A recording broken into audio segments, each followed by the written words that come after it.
చిన్నారి పెళ్లిలు వద్దు బాల్య వివాహాల నిరోధానికి ఒక ప్రత్యేక కార్యాచరణ మేజర్గా 3 డిస్ట్రిక్ట్స్లోని 10 గ్రామాల చొప్పున పైలట్ ప్రాజెక్ట్ తీసుకొచ్చారు. లాస్ట్ ఇయర్ వచ్చేసి 1173 మందిని బాల్య వివాహాల నుంచి సేవ్ చేసామంటున్నారు మహిళా శిశు సంక్షేమ శాఖ.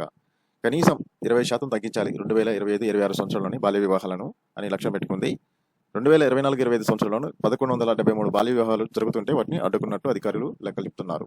మేజర్గా ఎక్కువగా వికారాబాద్లోని 119 వివాహాలు జరుగుతుంటే ఆపారు. ఇది చైల్డ్ మ్యారేజెస్ గురించి నేషనల్ యావరేజ్ వచ్చేసి 23.3% ఉంటే తెలంగాణ యావరేజ్ 23.5% ఉంది. సో ఇలాంటి మ్యారేజెస్ని ఎవరైనా ఎక్కడైనా చూస్తే మాత్రం కంపల్సరీగా కంప్లైంట్ చేయండి ఈ నెంబర్స్కి. చైల్డ్ లైన్ 1096కి, మహిళా హెల్ప్ సెంటర్ 181, పోలీసు 100 వీటికి కాల్ చేసి కంపల్సరీ కంప్లైంట్ చేయండి.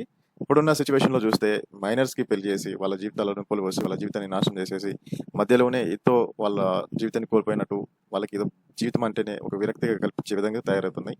ఇప్పుడున్న సంసార జీవితం అనేది చాలా క్లిష్టమైన పరిస్థితిగా ఉంటుంది. అలాంటి విషయాలలో తల్లిదండ్రులే తీసుకెళ్లేసి వాళ్ళని ఒక పెద్ద ఈవెంట్ అగ్నిగుండంలో దిపినట్టు బాల్య వివాహాలు చేస్తున్నారు. కొంచెం ఆలోచించండి చేసే ముందు. ఇక ఇక్కడ చూస్తే ఖమ్మము, భూపాల్పల్లి, ఆసిఫాబాద్ జిల్లాలు ఈ 10 గ్రామాల చొప్పున అంటే ఇక్కడే ఎక్కువ జరుగుతున్నాయి. ఖమ్మం, భూపాల్పల్లి, ఆసిఫాబాద్ జిల్లాలో ఎక్కడైతే బాల్య వివాహాలు చైల్డ్ మ్యారేజెస్ ఎక్కువ జరుగుతున్నాయో అక్కడ వాళ్ళకి ఎడ్యుకేట్ చేసి బాల్య వివాహాలు చేయడం వల్ల నష్టం ఏంటి, అసలు ఎందుకు చేయాల్సి వస్తుంది, అవన్నీ కనుక్కొని వాళ్ళని దాని నుంచి తప్పించడం కోసం పైలట్ ప్రాజెక్ట్గా తీసుకున్నారు. సో జిల్లాల సంఖ్య చూస్తే ఎక్కడెక్కడ ఎన్ని జరిగినాయి లాస్ట్ ఇయర్ చూస్తే వికారాబాద్లో 119 జరుగుతుంటే ఆపారు. సంగారెడ్డి 60, భద్రాద్రి కొత్తగూడెం 50, మహబూబ్నగర్ 44, రంగారెడ్డి 89, ఖమ్మం 66, జోగులమ్మ 56, కామారెడ్డి 52, వనపర్తి 46, సూర్యాపేట 50, నాగర్ కర్నూలు 42. సో మొత్తం 1173 మంది చిన్నపిల్లలకి మ్యారేజెస్ చేస్తుంటే వాళ్ళని కాపాడింది లాస్ట్ ఇయర్ మహిళా శిశు సంక్షేమ శాఖ. సో ఇంత దరిద్రంగా మన దేశంలో ఎందుకున్నారంటే వాళ్ళ యొక్క ఆలోచన విధానం అలా ఉంది.